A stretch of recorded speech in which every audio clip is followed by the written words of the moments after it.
Years from now, when we look back, I believe having your ID on your phone will feel like second nature, putting more power directly into people's hands, giving them more control over how they interact with government and a whole range of services.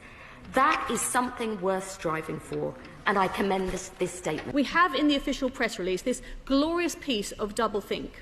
It will not be compulsory to obtain a digital identity, but it will be mandatory for some applications. When employment itself requires government-issued identity, you cannot meaningfully consent, Madam Deputy Speaker, unless, of course, you never want to work.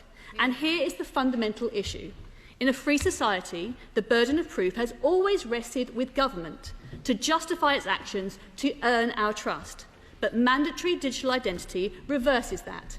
And while today the scheme focuses on work checks, Labour says it wants to extend this type of mandate into more areas of our lives. So can the Minister tell us which areas and where does it start? Making digital ID mandatory for everyone seeking work is poking a stick in the eye of all those with security, privacy and/or government capacity concerns. Concerns my committee will be examining as part of our work on digital government. Government's plans for digital ID for every single working person risk eroding the hard-won freedom to control the way we live our lives.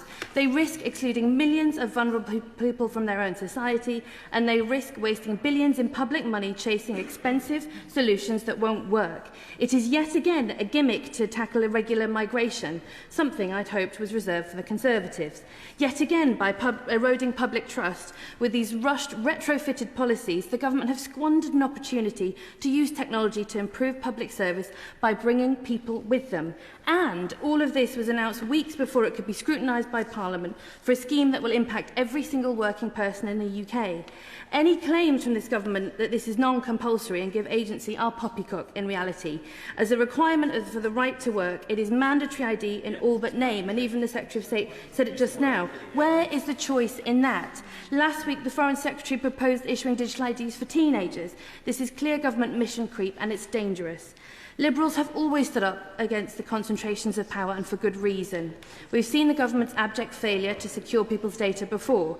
Ask the victims of legal aid agency data breach or armed forces personnel who are victims of the MOD data breach, whether they have faith in the government to keep their most personal data secure. So I ask the government, how can the public have trust in them to manage a system that will manage the data of almost the entire population?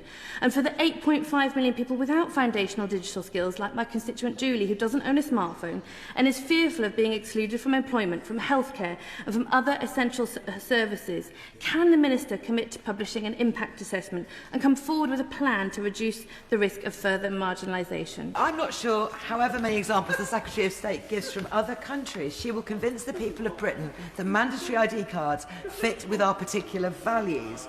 So, will the Secretary of State listen to the millions who signed the parliamentary petition, as well as the fighting Yorkshireman Harry Wilcock and the Churchill government of 1952, who considered the abolition of ID cards an important symbol of a society that trusted its citizens? Just as we opposed ID cards under Tony Blair, we will oppose digital ID under this Labour government, as they seek once again to impose this unwanted scheme on a sceptical public. The whole idea of digital ID is an attack on our liberty and privacy, a treasure trove for hackers and those that would hoard personal data. It will do little to tackle illegal immigration and cost billions of pounds.